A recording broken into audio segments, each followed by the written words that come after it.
السلام علیکم ورحمۃ اللہ وبرکاتہ۔ ان الحمد للہ نحمده ونستعینه ونستغفره ونعوذ باللہ من شرور انفسنا ومن سیئات اعمالنا، من يهد الله فلا مضل له ومن يضلل فلا هادي له، واشهد ان لا اله الا الله واشهد ان محمدا عبده ورسوله۔ يا أيها الذين آمنوا اتقوا الله حق تقاته ولا تموتن إلا وأنتم مسلمون۔ يا أيها الناس اتقوا ربكم الذي خلقكم من نفس واحدة وخلق منها زوجها وبث منهما رجالا كثيرا ونساء، واتقوا الله الذي تساءلون به والأرحام إن الله كان عليكم رقيبا۔ يا أيها الذين آمنوا اتقوا الله وقولوا قولا سديدا يصلح لكم أعمالكم ويغفر لكم ذنوبكم، ومن يطع الله ورسوله فقد فاز فوزا عظيما۔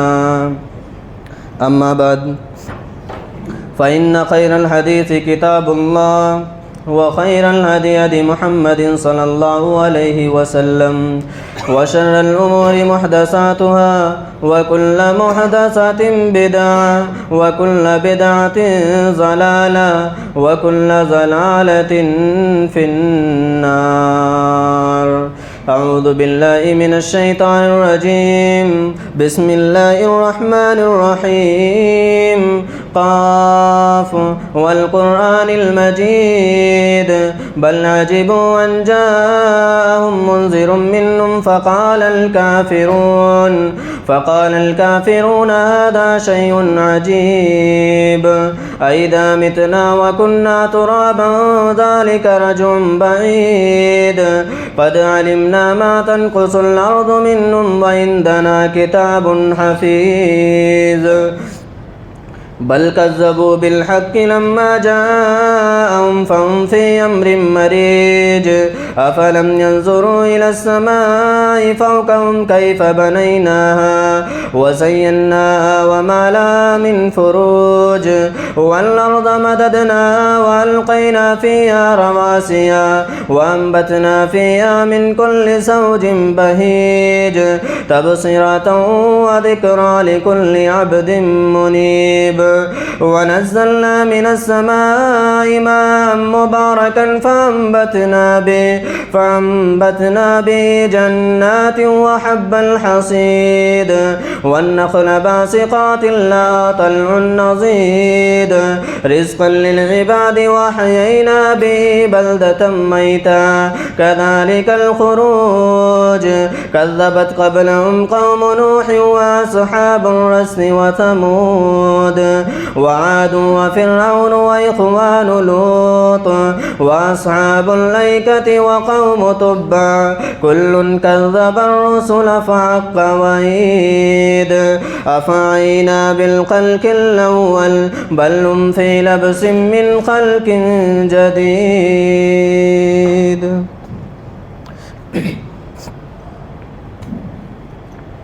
حاضرین جمعہ، تمام قسم کی تعریف و توصیف اللہ رب العالمین کے لیے لائق و زیبا ہے، جو ہمارا خالق و مالک ہے، جس نے ہمیں پیدا کیا اور پیدا کرنے کے بعد ہمیں یوں ہی بیکار نہیں چھوڑ دیا، بلکہ ہماری رشد و ہدایت کے لیے اس نے کم و بیش 1,24,000 انبیاء کرام کو اس دنیا کے اندر مبعوث فرمایا۔ بعدہ لاکھوں کروڑوں درود و سلام نازل ہوں تمام انبیاء و رسول پر، بالخصوص ہمارے آخری نبی جناب محمد مصطفیٰ صلی اللہ علیہ وسلم پر۔ معزز سامعین،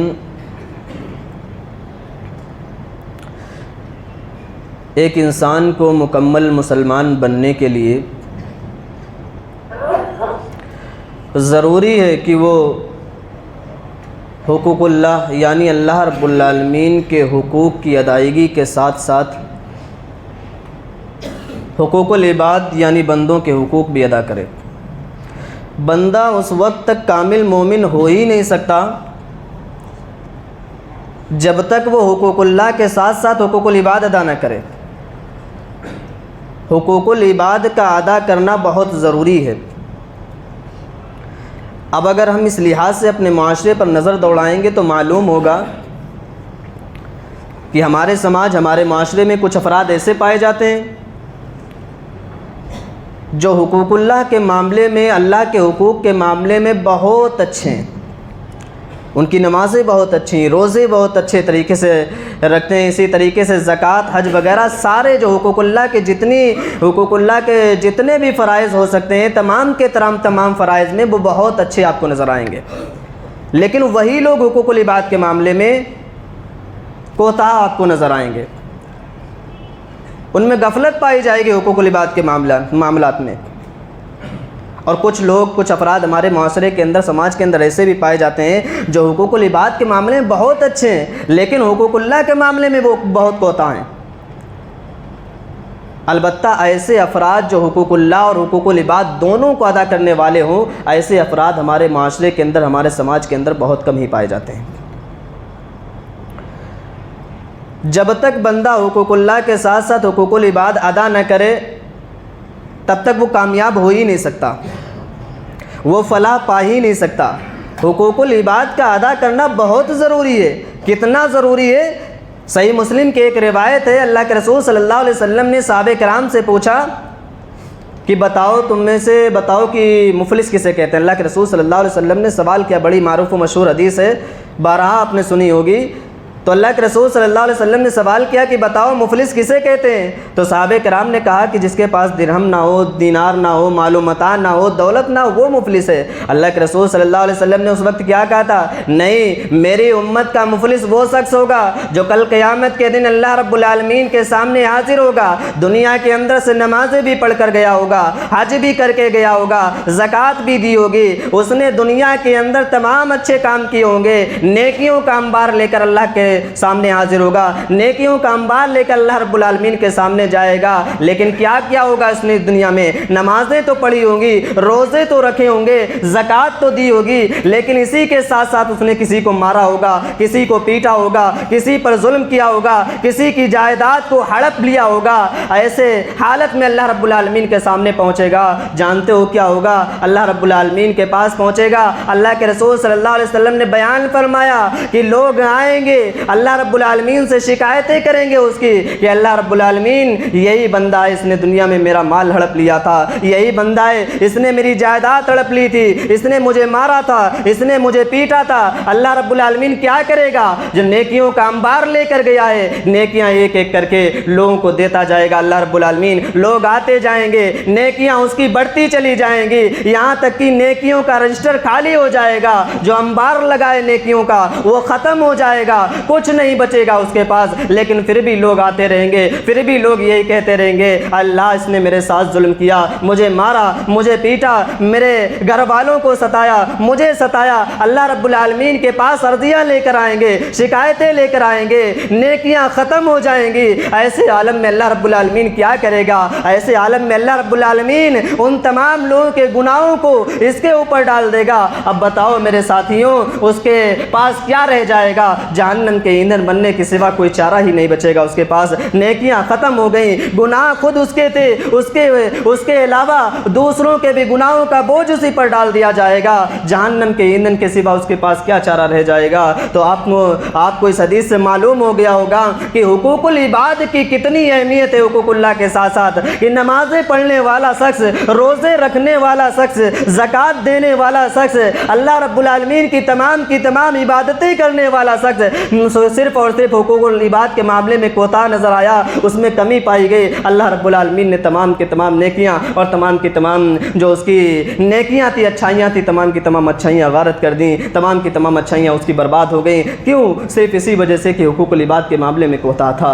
تو معلوم یہ ہوا کہ حقوق اللہ کے ساتھ ساتھ حقوق العباد کی کتنی اہمیت ہے، بڑی اہمیت ہے۔ اگر بندہ حقوق العباد ادا نہیں کرے گا تو فلاح پائے گا ہی نہیں، کامیاب ہوگا ہی نہیں۔ اسی لیے اللہ رب العالمین کے حقوق کے ساتھ ساتھ حقوق العباد بندوں کے حقوق کو ادا کرنا بھی بہت ضروری ہے، بہت ضروری اور لازمی چیز ہے۔ اسی طریقے سے حقوق العباد کے معاملے، حقوق العباد کے موضوع پر ہی میرا جو خطبہ ہے، آج کے اس خطبے میں یہی بیان کیا جائے گا کہ حقوق العباد جو بندوں کے حقوق ہیں وہ آخر کن کن لوگوں کے حقوق ہم پر عائد ہوتے ہیں، کن کن لوگوں کے حقوق ہم پر واجب ہوتے ہیں۔ تو حقوق العباد میں سب سے پہلا حق ہم اٹھاتے ہیں والدین کا۔ والدین کا حق ہم پر ہے۔ قرآن مجید میں اللہ رب العالمین نے ارشاد فرمایا وَقَضَىٰ رَبُّكَ أَلَّا تَعْبُدُوا إِلَّا إِيَّاهُ وَبِالْوَالِدَيْنِ إِحْسَانًا إِمَّا يَبْلُغَنَّ عِندَكَ الْكِبَرَ أَحَدُهُمَا أَوْ كِلَاهُمَا فَلَا تَقُل لَّهُمَا أُفٍّ وَلَا تَنْهَرْهُمَا وَقُل لَّهُمَا قَوْلًا كَرِيمًا وَاخْفِضْ لَهُمَا جَنَاحَ الذُّلِّ مِنَ الرَّحْمَةِ وَقُل رَّبِّ ارْحَمْهُمَا كَمَا رَبَّيَانِي صَغِيرًا۔ اللہ رب العالمین نے قرآن مجید کے اندر ارشاد فرمایا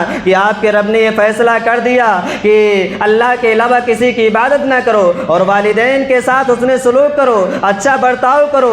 اگر دونوں لوگ یا دونوں میں سے کوئی ایک بڑھاپے کی عمر کو پہنچ جائے تو انہیں ڈانٹو مت، انہیں اف تک مت کہو، انہیں جھڑکو مت، ان کے سامنے عاجزی سے، ان کے سامنے انکساری سے اپنے بازوؤں کو جھکا دو۔ ان کے سامنے ایسا نہ ہو کہ تمہارا لہجہ سخت ہو، ان کے سامنے ایسا نہ ہو کہ تمہاری باتیں تلخ ہوں، ان کو چوٹ پہنچائیں، انہیں تکلیف پہنچائیں، ایسا نہیں ہونا چاہیے۔ بلکہ اللہ رب العالمین نے تو فرمایا کہ ان کے لیے تم دعائیں کرتے رہو کہ اللہ رب العالمین جس طریقے سے انہوں نے مجھے بچپن میں پالا پوسا، جس طریقے سے انہوں نے مجھ پر بچپن میں رحم فرمایا، اسی طریقے سے اللہ تو ان پر رحم فرما۔ اللہ رب العالمین نے ان آیت کے ذریعے ہمیں بتلایا ہے کہ ماں باپ کے ساتھ انہیں سلوک کرنا چاہیے، اچھا برتاؤ کرنا چاہیے، کیونکہ ماں باپ کے ساتھ اس نے سلوک کرنا، اچھا برتاؤ کرنا، یہ بہت بڑے ثواب کا کام ہے۔ اور اگر کوئی شخص ماں باپ کے ساتھ اس نے سلوک نہیں کرتا ہے، اچھا برتاؤ نہیں کرتا ہے، ماں باپ کی اہمیت کو نہیں سمجھتا ہے، تو اللہ کے رسول صلی اللہ علیہ وسلم نے بیان فرمایا کہ جو شخص ماں باپ کی نافرمانی کرتا ہے، ماں باپ کے ساتھ اچھا سلوک نہیں کرتا ہے، اللہ رب العالمین کل قیامت کے دن اسے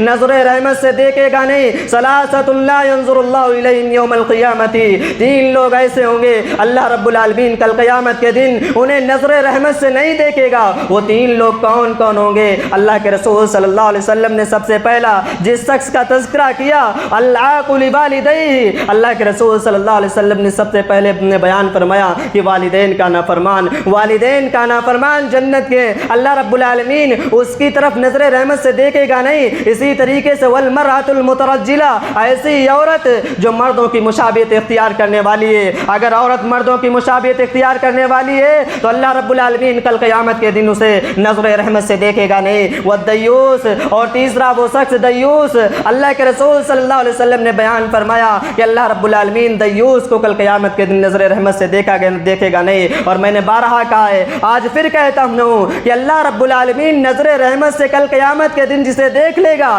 سمجھ لو وہ کامیاب ہو گیا، وہ فلاح پا گیا، وہی کامیاب ہو گیا۔ تو نظر رحمت سے اللہ رب العالمین کا نظر رحمت سے دیکھنے کا مطلب یہ ہے کہ انسان فلاح پا گیا، انسان کو کامیابی مل گئی۔ ایسے شخص کو جو والدین کا نافرمان ہو، ماں باپ کا نافرمان ہو، اللہ رب العالمین کل قیامت کے دن اسے نظر رحمت سے نہیں دیکھے گا۔ اور ایک اور حدیث کے اندر آتا ہے کہ اللہ کے رسول صلی اللہ علیہ وسلم نے بیان فرمایا کہ ایسے شخص پر جو والدین کا نافرمان ہے، جو ماں باپ کا نافرمان ہے، ایسے شخص پر اللہ رب العالمین نے جنت کو حرام قرار دیا ہے۔ ثلاثۃ قد حرم اللہ علیہم الجنہ، تین لوگ ایسے ہیں جن پر اللہ رب العالمین نے جنت کو حرام قرار دیا ہے۔ وہ تین لوگ کون ہیں؟ مدمن الخمر، شراب کو پینے والا، اللہ رب العالمین نے جنت کو حرام قرار دیا ہے۔ والعاق، والدین کا نافرمان، اللہ رب العالمین نے جنت کو حرام قرار دیا ہے۔ والدیوث الذی یقر فی اہل الخبث، اور دیوث جس کے گھر میں بے حیائی عام ہو اور وہ چپ چاپ بیٹھا ہو، بے پردگی عام ہو اور وہ چپ چاپ بیٹھا ہو، اس بے پردگی کو،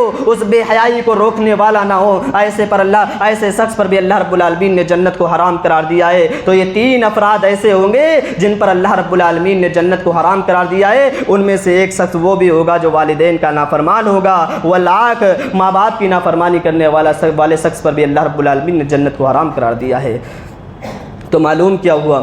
معلوم یہی ہوا کہ والدین کے نافرمان پر جنت حرام ہے۔ اللہ رب العالمین نے والدین کے ساتھ حسن سلوک کرنے کی ہمیں تلقین کی ہے۔ اللہ کے رسول صلی اللہ علیہ وسلم نے نافرمانی پر وعیدیں سنائی ہیں، اور ایک حدیث کے اندر اللہ کے رسول صلی اللہ علیہ وسلم نے والدین کی نافرمانی کو سب سے بڑا گناہ تصور کیا، فرمایا الکبائر الاشراک باللہ و حقوق الوالدین، کہ بڑے کبیرہ گناہوں میں سے ایک گناہ یہ ہے کہ اللہ رب العالمین کے ساتھ شرک کرنا، و حقوق الوالدین، اور والدین کی نافرمانی کرنا، یہ بڑے گناہوں میں سے کبیرہ گناہوں میں سے ہے۔ تو کبیرہ گناہوں میں سے ہے، اس لیے ہم تمام لوگوں کو چاہیے کہ گناہوں سے بچیں۔ اللہ رب العالمین نے بتلایا کہ والدین کے ساتھ حسن سلوک کریں، تو ہمیں چاہیے کہ والدین کے ساتھ ہم حسن سلوک کریں۔ اللہ کے رسول صلی اللہ علیہ وسلم نے نافرمانی سے منع کیا ہے، تو ہمیں چاہیے کہ ہم والدین کی نافرمانی سے باز رہیں۔ ایسا نہیں ہونا چاہیے کہ ہم والدین کو کچھ سمجھیں ہی نہ، والدین کے سامنے جیسے پائیں ویسے بول دیں، جتنا لہجہ ہمارا سخت ہو اس سے ہمیں کوئی فرق ہی نہیں پڑنے والا۔ نہیں میرے ساتھیوں، ایسا نہیں ہونا چاہیے۔ اللہ رب العالمین نے بیان فرمایا کہ اپنے لہجے کو نرم رکھو، اپنے لہجے میں سختی نہیں، اپنے لہجے کے اندر سختی نہیں ہونی چاہیے جب ہم والدین سے بات کریں۔ تو والدین کا حقوق ہے ہم پر کہ ہم والدین کے ساتھ اچھا سلوک کریں۔ اسی طریقے سے حقوق العباد میں ایک حق آتا ہے رشتہ داروں کا حق۔ اللہ رب العالمین قرآن مجید کے اندر ارشاد فرماتا ہے وآتی ذی القربى حقہ، کہ رشتہ داروں کو ان کا حق دے دو۔ اس آیت کے اندر اللہ رب العالمین نے صاحب ثروت کو، جنہیں اللہ رب العالمین نے دولت دی ہے، مال دیا ہے، انہیں اللہ رب العالمین نے مخاطب فرمایا ہے، اور فرمایا کہ وآتی ذی القربى حقہ، رشتہ داروں کو ان کا حق دے دو۔ یہاں پر ایک بات کہ رشتہ داروں کو ان کا حق دے دو، دینے کا مطلب یہ ہے کہ جب ہم رشتہ داروں کو کچھ دیں، رشتہ داروں کی جب ہم مدد کریں، تو ہمیں اس بات کا خیال رکھنا چاہیے کہ ہماری وجہ سے ان کی عزت مجروح نہیں ہونی چاہیے، ان کا وقار مجروح نہیں ہونا چاہیے۔ ایسا نہیں ہونا چاہیے کہ ہم رشتہ داروں کی مدد کر رہے ہیں اور اس سے ان کی عزت، ان کا وقار مجروح کریں۔ معاشرے کے اندر جائیں، ہم 4 لوگوں کو بتلائیں، معاشرے کے اندر، سماج کے اندر جائیں، بتلائیں کہ ہم نے فلاں کی مدد کی ہے۔ اس سے کیا ہوگا؟ وہ شخص جس کی آپ نے مدد کی ہے وہ معاشرے کے اندر، سماج کے اندر نکلنے میں اسے شرم محسوس ہوگی۔ کیوں؟ کیونکہ اسے معلوم ہے کہ لوگوں کو معلوم ہے میں نے فلاں سے مدد لی ہے، اس لیے وہ نہیں نکلے گا۔ اور اللہ رب العالمین نے قرآن مجید کے اندر ارشاد فرمایا یا ایھا الذین آمنوا لا تبطلوا صدقاتکم بالمن والاذی، اے ایمان والو اپنے صدقات کو احسان جتلا کر برباد نہ کرو، اپنے صدقات کو لوگوں کو تکلیف پہنچا کر برباد نہ کرو۔ یہ آیت ہمیں بتلاتی ہے کہ اگر ہم احسان جتلائیں گے یا لوگوں کو تکلیف دیں گے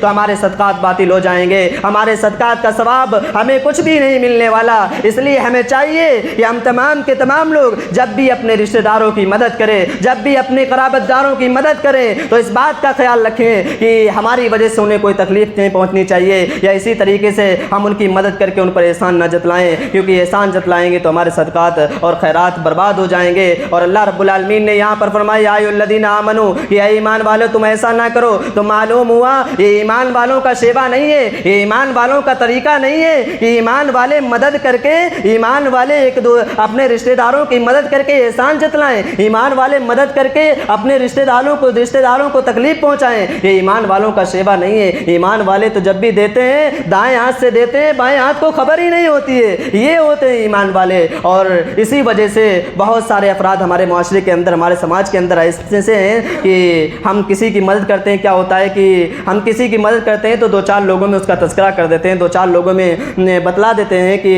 ہم نے ان کی فلاں کی مدد کی۔ اسی وجہ سے بہت سارے ایسے افراد ہیں، ہمارے رشتہ دار ایسے ہیں جو ہماری مدد لینے سے کتراتے ہیں، جو اپنی مجبوریاں ہم سے نہیں بیان کر پاتے ہیں۔ کیوں؟ کیونکہ انہیں معلوم ہے کہ ہم اپنی مجبوریاں بیان کر دیں گے، ہم اپنی مجبوریاں بتلا دیں گے تو معاشرے کے اندر ہمارا تماشا بن جائے گا۔ اس لیے میرے ساتھیوں ایسا نہیں کرنا چاہیے۔ اور اللہ کے رسول صلی اللہ علیہ وسلم نے تو بڑی خوشخبری سنائی ہے کہ اگر ہم کسی کی مدد کرتے ہیں تو ہمیں ایک ہی ثواب ملے گا، صدقے کا ثواب ملے گا، لیکن اگر ہم رشتہ داروں کی مدد کرتے ہیں تو ہمیں ڈبل نیکیاں ملے گی۔ اللہ کے رسول صلی اللہ علیہ وسلم نے فرمایا فرمایا الصدقۃ علی المسکین صدقۃ، کہ کسی مسکین پر صدقہ کرنا یہ صرف اور صرف صدقہ کرنا ہے، وہی علی ذی الرحم سنتان، اگر ہم یہی صدقہ کسی ذی الرحم پر کریں، قرابت دار پر کریں، رشتہ دار پر کریں، سنتان 2 نیکیاں ملے گی، صدقۃ و صلۃ، ایک تو صدقے کی نیکی اور ایک صلہ رحمی کی نیکی، 2 نیکیاں ملنے والی ہے۔ اور اللہ کے رسول صلی اللہ علیہ وسلم نے حضرت میمونہ رضی اللہ تعالی عنہ سے کہا تھا، حضرت میمونہ رضی اللہ تعالی عنہ نے فرمایا اللہ کے رسول میں نے اپنی لونڈی آزاد کر دی۔ اللہ کے رسول صلی اللہ علیہ وسلم کیا فرما رہے ہیں، لو اعطیتی اقوالک کان آدم علی اجرک، اے میمونہ اگر تو یہ لونڈی اپنے ماموں کو دے دیتی تو تیرے لیے زیادہ اجر کا باعث ہوتا۔ میمونہ رضی اللہ تعالی عنہ نے لونڈی آزاد کر دی، اور اللہ کے رسول صلی اللہ علیہ وسلم کیا فرما رہے ہیں، اللہ کے رسول صلی اللہ علیہ وسلم یہ بتلا رہے ہیں، یہ فرما رہے ہیں کہ اپنے ماموں کو دے دیتی تو تیرے لیے زیادہ اجر کا باعث ہوتا۔ تو معلوم کیا ہوا، معلوم یہی ہوا کہ رشتہ داروں کی مدد کرنے سے ہمیں زیادہ ثواب ملتا ہے، ڈبل اجر ملتا ہے، 2 گنا نیکیاں ہمیں ملتی ہیں۔ تو اس لیے ہم تمام لوگوں کو چاہیے کہ رشتہ داروں کی مدد کریں، رشتہ داروں کے ساتھ اچھا سلوک کریں، ان کی مجبوریوں کو سمجھیں۔ اگر دیکھیں کہ ہمارے رشتہ دار، ہمارے قرابت دار کس حال میں ہیں، کس حالت میں ہیں، ہمیں ان کی حالت کو سمجھنا چاہیے، ان کی پوزیشن کو سمجھنا چاہیے، ان کی مدد کرنا چاہیے، کیونکہ رشتہ داروں کی مدد کرنے سے ہمیں ڈبل نیکیاں اور زیادہ اجر ملنے والا ہے۔ تو اللہ رب العالمین نے رشتہ داروں کے حق ادا کرنے کی ہمیں تعلیم دی ہے، بتلایا کہ ہم رشتہ داروں کے حقوق کو ادا کریں۔ ایسا نہیں ہونا چاہیے کہ ہم میں سے جیسے بہت سارے لوگ ہیں کہ ذرا سی بات پر ذرا سی غلطیاں ہو گئی، رشتہ داریاں ختم کر لیں، ذرا سی بات ہو گئی رشتہ داریوں کو توڑ لیا، 1-2 بات ہو گئی رشتہ داریاں ختم ہو گئی۔ ایسا نہیں ہونا چاہیے، کیونکہ اللہ رب العالمین کو یہ پسند ہی نہیں کہ رشتہ داریاں ختم کر لی جائیں، رشتہ داریاں توڑ لی جائیں۔ اللہ رب العالمین کو یہ چیز پسند نہیں۔ حضرت ابوبکر رضی اللہ تعالیٰ عنہ کے باقیوں کو اٹھائیے، حضرت ابوبکر رضی اللہ تعالیٰ عنہ کی بیٹی حضرت عائشہ رضی اللہ تعالیٰ عنہ پر جب تہمت لگائی گئی کہ عائشہ رضی اللہ تعالیٰ عنہ نعوذ باللہ زانیہ ہے، تو کچھ مسلمان بھی اس میں شریک ہوئے۔ انہی میں سے ایک مسلمان ہیں حضرت مصطح رضی اللہ تعالیٰ عنہ، یہ مسلمان صحابی ہیں۔ حضرت ابوبکر رضی اللہ تعالیٰ عنہ ان کے گھر کی کفالت کیا کرتے تھے۔ جب سنا کہ مصطح رضی اللہ تعالیٰ عنہ میری بیٹی پر الزام لگانے میں شریک ہیں، فوراً قسم کھائی اللہ کی قسم آج سے میں مصطح کی کفالت نہیں کروں گا، مصطح کی دیکھ بھال نہیں کروں گا۔ اللہ رب العالمین کو ابوبکر کا یہ رویہ پسند نہیں آیا، اللہ رب العالمین کو حضرت ابوبکر رضی اللہ تعالیٰ عنہ کی یہ بات پسند نہیں آئی، فوراً قرآن نازل فرما دیا اور فرمایا وَلَا يَأْتِلِ أُولُو الْفَضْلِ مِنْكُمْ وَالسَّعَةِ أَن يُؤْتُوا أولي القربى والمساكين والمهاجرين في سبيل الله وليعفوا وليصفحوا ألا تحبون أن يغفر الله لكم۔ اللہ رب العالمین نے فرمایا کہ تم میں سے جو صاحب حیثیت والے ہیں، تم میں سے جو صاحب حیثیت ہیں، جو مال والے، دولت والے، انہیں چاہیے کہ وہ رشتہ داروں کی بابت یہ قسم نہ کھائیں، وہ مہاجروں کی بابت یہ قسم نہ کھائیں، وہ مسکینوں کی بابت یہ قسم نہ کھائیں کہ وہ انہیں کچھ نہیں دیں گے۔ وليعفوا وليصفحوا، انہیں چاہیے کہ وہ انہیں درگزر کر دیں، معاف کر دیں۔ الا تحبون ان یغفر اللہ لکم، کیا تم یہ پسند نہیں فرماتے کہ تمہارا رب تمہارے گناہوں کو معاف فرما دے؟ حضرت ابوبکر رضی اللہ تعالی عنہ کو جب یہ آیت پہنچی بے اختیار چیخ پڑے بلا واللہ انی احب ان یغفر اللہ لی، کیوں نہیں، اللہ کی قسم میں تو یہی چاہتا ہوں کہ میرا رب میرے گناہوں کو معاف فرما دے۔ حضرت ابوبکر رضی اللہ تعالی عنہ نے قسم کا کفارہ ادا کیا، اور قسم کا کفارہ ادا کرنے کے بعد حضرت مصطح رضی اللہ تعالی عنہ کی کفالت اسی طریقے سے شروع کی جس طریقے سے پہلے کیا کرتے تھے۔ تو معلوم ہوا اس حدیث سے کہ ہمیں اپنے رشتہ داریوں کو یوں ہی نہیں توڑ لینا چاہیے، ذرا سی باتوں پر ہم رشتہ داریاں توڑ لیتے ہیں، ختم کر لیتے ہیں۔ اللہ رب العالمین کو رشتہ داریاں توڑنا یہ پسند نہیں ہے، اللہ رب العالمین کو رشتے جوڑنا پسند ہے، رشتہ داریاں قائم رکھنا، بنائے رکھنا یہ پسند ہے۔ اللہ رب العالمین کو رشتہ داریاں توڑنا، رشتہ داروں سے الگ ہو جانا یہ بالکل پسند نہیں ہے۔ تو ہم تمام لوگوں کو چاہیے کہ رشتہ داروں سے میل جول سے، محبت سے، حسن سلوک سے، اچھے طریقے سے ملتے جلتے رہیں اور رشتہ داریوں کو قائم رکھیں۔ انسان سے خطا ہو سکتی ہے کہ انسان سے کچھ غلطیاں ہو سکتی ہیں، ہمیں چاہیے ولیعفوا ولیصفحوا کہ جیسے اللہ رب العالمین نے حضرت ابوبکر رضی اللہ تعالیٰ عنہ کو حکم دیا کہ انہیں معاف فرما دو، انہیں درگزر کر دو، ہمیں بھی چاہیے کہ ہم بھی اپنے رشتہ داروں کو معاف فرما دیں، درگزر کریں، اور پھر سے ویسے ہی ہم لوگ اپنی رشتہ داریاں قائم کریں جیسے کہ پہلے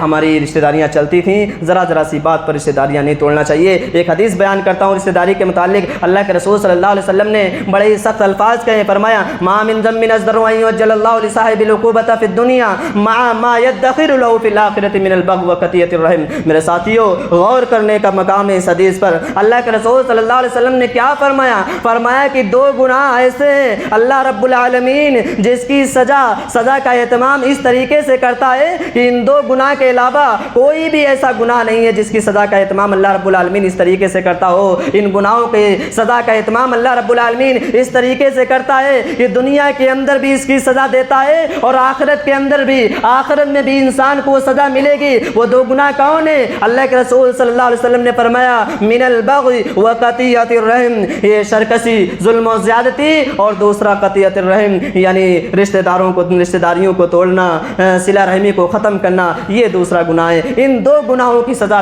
سزا کا اہتمام اللہ رب العالمین اس طریقے سے کرتا ہے۔ غور کرنے کا مقام ہے کہ اللہ رب العالمین رشتہ داریاں ختم کرنے پر دنیا میں بھی عذاب دیتا ہے، آخرت میں بھی عذاب دیتا ہے۔ کیا ہمارے جسم کے اندر اتنی طاقت ہے کہ اللہ رب العالمین کے عذابات کو ہم اس طریقے سے سہ لیں کہ دنیا میں بھی اللہ رب العالمین کی مار پڑے اور آخرت میں بھی اللہ رب العالمین کے عذاب کو سہنا پڑے؟ یقین میرے ساتھیوں، ہمارے جسم کے اندر اتنی طاقت، اتنی سکت نہیں ہے۔ اس لیے ہم تمام لوگوں کو چاہیے کہ اپنے رشتہ داروں سے اچھا سلوک کریں، اچھا برتاؤ کریں، اس میں سلوک کریں۔ اگر کوئی بات ہو گئی ہو تو انسان ہونے کے ناطے، انسان سے غلطیاں ہو جاتی ہیں، انسان سے خطائیں ہو جاتی ہیں، انسان ہونے کے ناطے ہم تمام لوگوں کو ایک دوسرے کو معاف کر دینا چاہیے اور اسی طریقے سے رشتہ داروں کے ساتھ اچھا سلوک اور اچھا برتاؤ کرنا چاہیے۔ تو یہ رشتہ داروں کے حقوق تھے کہ رشتہ داروں کے ساتھ اچھا سلوک کرنا چاہیے، اچھا برتاؤ کرنا چاہیے۔ اسی طریقے سے حقوق العباد میں ایک حق آتا ہے پڑوسیوں کا حق۔ اللہ رب العالمین قرآن مجید کے اندر ارشاد فرماتا ہے وَاعْبُدُوا اللَّهَ وَلَا تُشْرِكُوا بِهِ شَيْئًا وَبِالْوَالِدَيْنِ إِحْسَانًا وَبِذِي الْقُرْبَى وَالْيَتَامَى وَالْمَسَاكِينِ والجار ذي القربى والجار الجنوب والصاحب بالجنب وابن السبيل وما ملكت ايمانكم ان الله لا يحب من كان مختالا فخورا۔ اللہ رب العالمین پڑوسیوں کے بابت یہ فرماتا ہے کہ اللہ رب العالمین نے تمہیں حکم دیا وَاعْبُدُوا اللَّهَ وَلَا تُشْرِكُوا بِهِ شَيْئًا کہ اللہ رب العالمین کی عبادت کرو اور اس کے ساتھ کسی کو شریک نہ ٹھہراؤ۔ وَبِالْوَالِدَيْنِ إِحْسَانًا والدین کے ساتھ اس نے سلوک کرو، اچھا برتاؤ کرو۔ وَبِذِي الْقُرْبَى قرابت داروں کے ساتھ، رشتہ داروں کے ساتھ بھی اچھا سلوک کرو۔ وَالْيَتَامَى یتیموں کے ساتھ بھی اچھا سلوک کرو۔ وَالْمَسَاكِينِ مسکینوں کے ساتھ بھی اچھا سلوک کرو۔ وَالْجَارِ ذِي الْقُرْبَى اور اپنے ان پڑوسیوں کے ساتھ بھی اچھا سلوک کرو جو تمہارے رشتہ دار ہیں، جو تمہارے قرابت دار ہیں۔ والجار الجنبی اور اپنے ان پڑوسیوں کے ساتھ بھی اس نے سلوک کرو جو تمہارے صرف اور صرف پڑوسی ہیں، رشتہ دار نہیں۔ والصاحب بالجنب وابن السبیل اور تمہارے جو عارضی پڑوسی ہیں، مسافر پڑوسی ہیں، بس، ٹرین اور اسی طریقے سے فلائٹ کے جو آپ کے پڑوسی ہیں، اللہ رب العالمین نے فرمایا تم ان کے ساتھ بھی اس نے سلوک کرو۔ اللہ رب العالمین نے دیکھیے کہ ایک عارضی پڑوسی کے تعلق سے جو بھی کچھ وقت کے لیے ہمارا پڑوسی بنائے، اس کے تعلق سے بھی فرمایا کہ ہم اس کے ساتھ اس نے سلوک کریں، اچھا برتاؤ کریں، اسے ہماری وجہ سے کوئی تکلیف، ہماری وجہ سے کوئی پریشانی نہیں اٹھنی چاہیے۔ اللہ رب العالمین نے یہ حکم دیا ہے کہ ہم تمام لوگوں کو چاہیے کہ پڑوسیوں کے ساتھ ان سلوک کریں۔ اور اللہ کے رسول صلی اللہ علیہ وسلم نے یہ بیان فرمایا کہ اگر ہماری وجہ سے ہمارا پڑوسی کسی تکلیف میں پریشان ہے، اگر ہم اسے تنگ کرتے ہیں، اسے پریشان کرتے ہیں، تو ہم حقیقت میں مومن نہیں ہو سکتے۔ اور اللہ کے رسول صلی اللہ علیہ وسلم نے یہ بات قسم کھا کر بتلائی واللہ لا یؤمن واللہ لا یؤمن واللہ لا یؤمن، اللہ کی قسم وہ مومن نہیں ہو سکتا، اللہ کی قسم وہ مومن نہیں ہو سکتا، اللہ کی قسم وہ مومن ہو ہی نہیں سکتا۔ اللہ کے رسول صلی اللہ علیہ وسلم سے سوال کیا گیا من یا رسول اللہ، کون مومن نہیں ہو سکتا؟ اللہ کے رسول صلی اللہ علیہ وسلم نے بیان فرمایا الذی لا یامن جارہ وبائکہ، جس کی تکلیفوں سے، جس کی شرارتوں سے اس کا پڑوسی محفوظ نہ رہے وہ مومن نہیں ہو سکتا۔ اللہ کے رسول صلی اللہ علیہ وسلم نے 3 مرتبہ قسم کھائی اور فرمایا کہ وہ مومن نہیں ہو سکتا۔ تو معلوم کیا ہوا، چاہے وہ ہمارا عارضی پڑوسی ہو، رشتہ دار پڑوسی ہو، یا ہمارا صرف اور صرف پڑوس میں رہنے والا ہو، کوئی بھی پڑوسی ہو، ہمیں چاہیے کہ ہم اس کے ساتھ اس نے سلوک کریں۔ اگر ہماری شرارتوں کی وجہ سے، ہماری وجہ سے اسے کوئی تکلیف پہنچتی ہے تو ہم حقیقت میں مومن نہیں ہو سکتے۔ ایک مومن جو حقیقی مومن پڑوسی ہوتا ہے وہ تو اپنے پڑوسیوں کا خیال رکھتا ہے، اچھے طریقے سے خیال رکھتا ہے۔ وہ اس وقت تک سوتا نہیں جب تک اسے یہ خبر نہ لے کہ میرا پڑوسی کس حالت میں، اس نے کھانا کھایا ہے نہیں یا نہیں کھایا۔ جو حقیقی مومن پڑوسی ہوتا ہے، جب کوئی اچھی چیز بناتا ہے تو اپنے پڑوسیوں کا خیال رکھتا ہے. اور اللہ کے رسول صلی اللہ علیہ وسلم نے ابو ذر سے کہا بھی تھا یا ابا ذر اذا طبخت مرقۃ فاکثر ماء وطعها جیرانک، اے ابو ذر جب تم کوئی شوربے والا سالن پکایا کرو تو اس میں پانی تھوڑا زیادہ کر لیا کرو اور اپنے پڑوسیوں کا بھی خیال رکھنا کرو. تو اصل جو حقیقی مومن پڑوسی ہے اس کی پہچان یہ ہوتی ہے کہ وہ پڑوسیوں کے ساتھ انہیں سلوک کرتا ہے، اچھا برتاؤ کرتا ہے، اچھا برتاؤ کرتا ہے. اور جب بھی کوئی اچھی چیز اس کے گھر میں پکتی ہے، اچھی چیز کوئی بنتی ہے تو اپنے پڑوسیوں کا بھی خیال رکھنا ہے.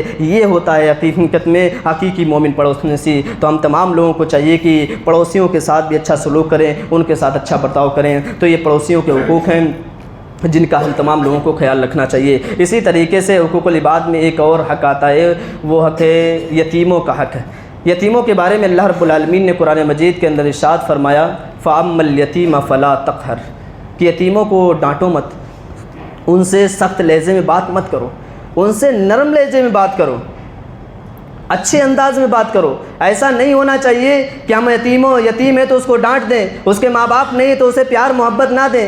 اللہ رب العالمین نے فرمایا نہیں، اس کے ساتھ اچھا سلوک کرو، اچھے سے بات کرو، نرم لہجے میں بات کرو. اور اللہ کے رسول صلی اللہ علیہ وسلم نے بڑی خوشخبری بتلائی ہے ایسے لوگوں کے لیے جو یتیموں کی کفالت کرنے والے ہیں، جو یتیموں کی دیکھ بھال کرنے والے ہیں. اللہ کے رسول صلی اللہ علیہ وسلم نے فرمایا انا وکافل الیتیم فی الجنہ ہکذا وقال باصبع السبابۃ والوسطی. اللہ کے رسول صلی اللہ علیہ وسلم نے بیان فرمایا کہ میں اور یتیم کی کفالت کرنے والا یہ دونوں جنت میں اس طریقے سے ہوں گے. اللہ کے رسول صلی اللہ علیہ وسلم نے اپنی ان دونوں انگلیوں کی طرف اشارہ کر کے فرمایا کہ دونوں لوگ اس طریقے سے جنت کے اندر ہوں گے. تو معلوم کیا ہوا، اللہ کے رسول صلی اللہ علیہ وسلم نے خوشخبری سنائی ہے ایسے لوگوں کے لیے کہ جو یتیم کی کفالت کرنے والے، یتیم کی دیکھ بھال کرنے والے جنت کے اندر اللہ کے رسول صلی اللہ علیہ وسلم کے ساتھ ہوں گے. اللہ کے رسول صلی اللہ علیہ وسلم کی رفاقت ملے گی ایسے لوگوں کو. تو ہم تمام لوگوں کو چاہیے یتیموں کے ساتھ بھی اچھا برتاؤ کریں. یہ بھی حقوق العباد کا ایک حصہ ہے، یہ بھی حقوق العباد کا ایک جز ہے. ہم تمام لوگوں کو چاہیے کہ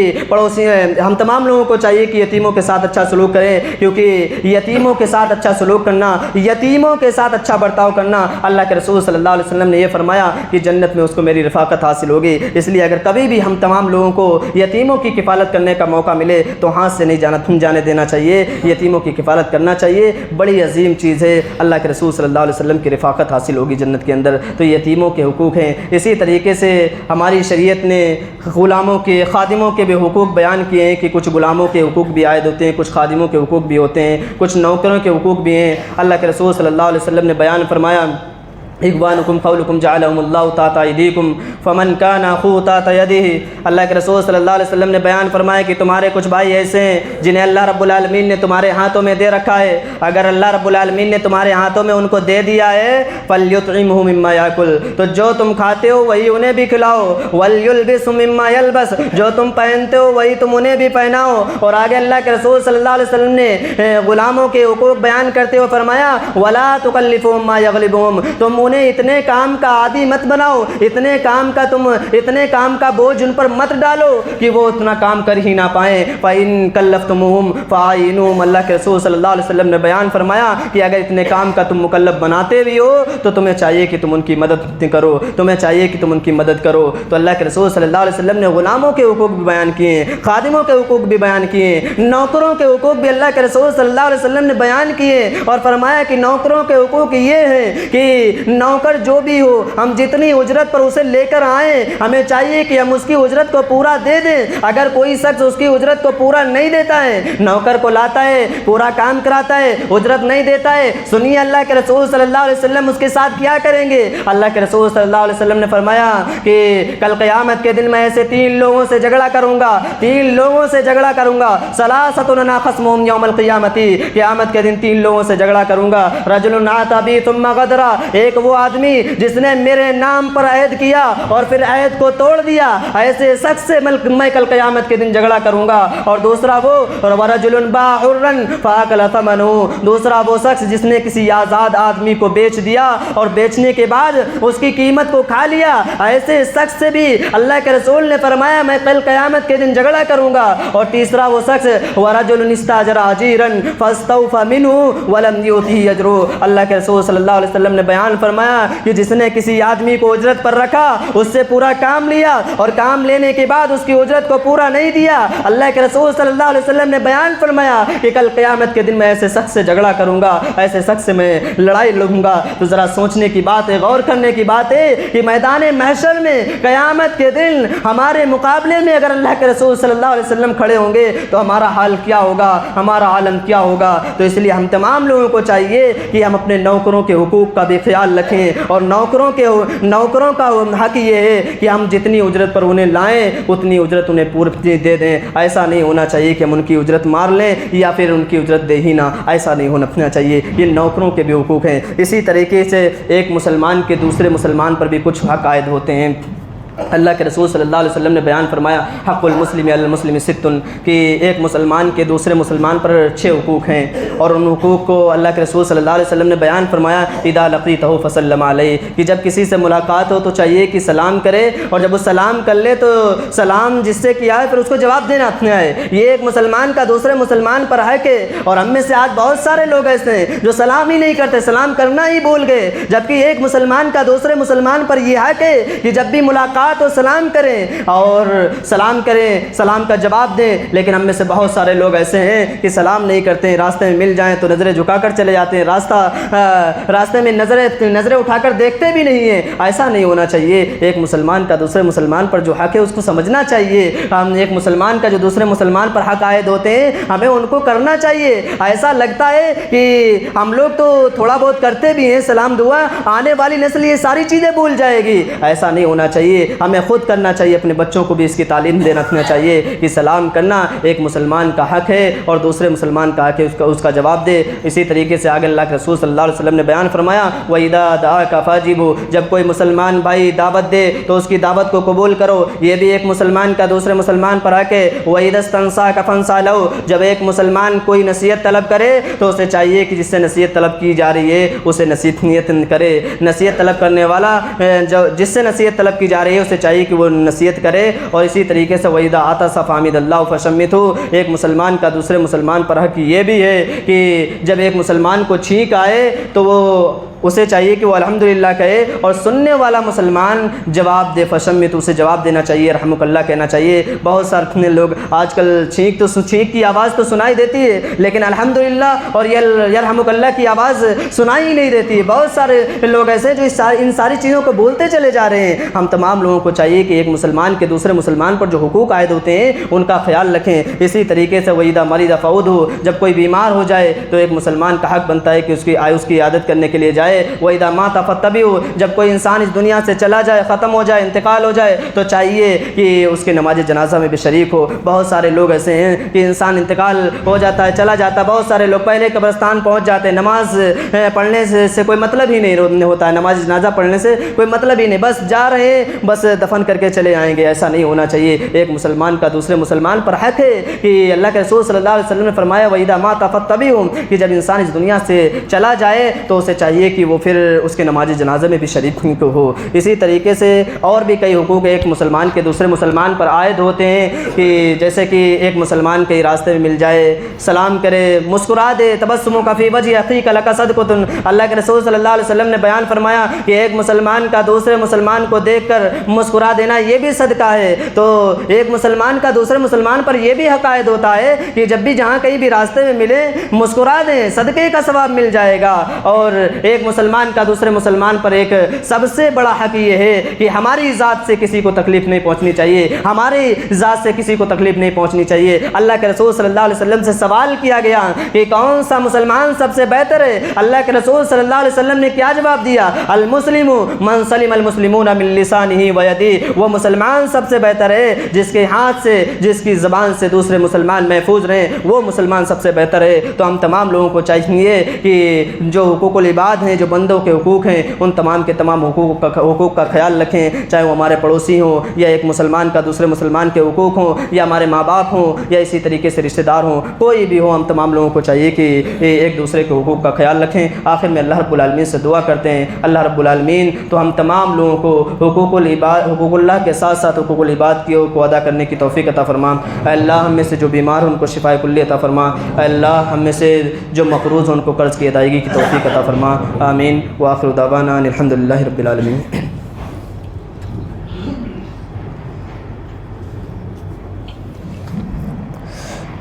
إن الحمد لله نحمده ونستعينه ونستغفره ونعوذ بالله من شرور أنفسنا ومن سيئات أعمالنا من يهد الله فلا مضل له ومن يضلل فلا هادي له وأشهد أن لا إله إلا الله وأشهد أن محمدا عبده ورسوله.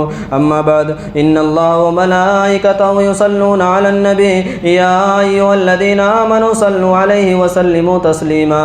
اللهم صل على محمد وعلى آل محمد كما صليت على إبراهيم وعلى آل إبراهيم إنك حميد مجيد. اللهم بارك على محمد وعلى آل محمد كما باركت على إبراهيم وعلى آل إبراهيم إنك حميد مجيد. عباد الله رحمكم الله إن الله يأمر بالعدل والإحسان وإيتاء ذي القربى وينهى عن الفحشاء والمنكر والبغي يعظكم لعلكم تذكرون. فاذكروا الله يذكركم وادعوه يستجب لكم ولذكر الله تعالى وأجل وأتم وأكبر والله يعلم ما تصنعون.